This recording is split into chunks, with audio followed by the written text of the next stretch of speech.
চলে এসেছি আমরা খান্দারানি লেকে। এটা গাডরাসিনী পাহাড় থেকে 2 কিলোমিটার মতো হবে, বেশি দূরে নয়। এই দেখুন পেছনে খান্দারানি লেক।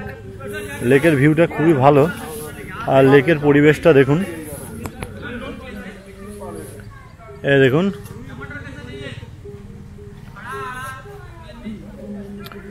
এখানে কিছু কিছু লোকাল পার্টি এসছে যারা পিকনিক করছে। এই যে এরা পিকনিক করছে। আর এই যে খান্দারানি লেকটা পুরোপুরি প্রণবদার মাথা দেখা যাচ্ছে।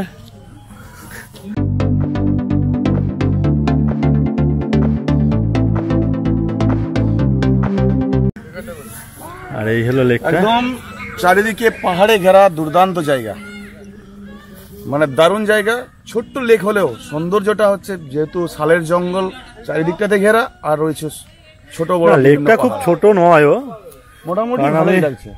অনেক লেকই দেখেছি, কাটানোর মতো সময় কাটানোর মতো দারুণ আদর্শ, পিকনিক করার জন্য একদম আদর্শ জায়গা। খুবই সুন্দর দেখুন।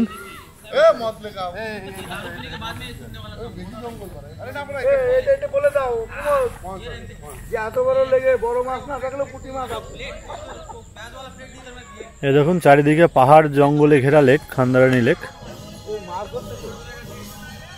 এখানে জেলেরা মাছও ধরছে, তাই খুবই ভালো জায়গা।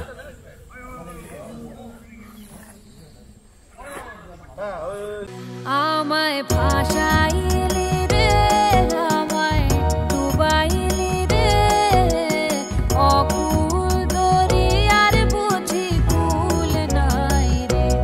চাহে আধি আয় রে, চাহে মেঘা আয় রে, অকুল দরিয়ার বুঝি কুল নাই রে।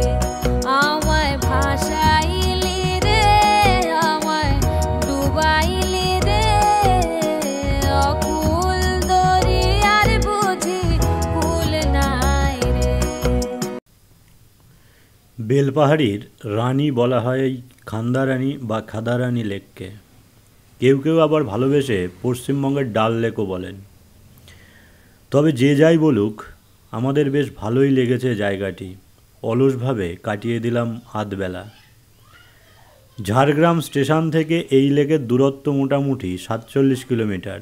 সময় লাগবে প্রায় 1 ঘন্টা 20 মিনিট মতো।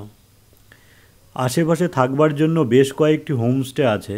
তাছাড়া ঝাড়গ্রাম থেকেও ঘুরে নিতে পারেন রূপসী বাংলার বেলপাহাড়ির সমস্ত স্থান।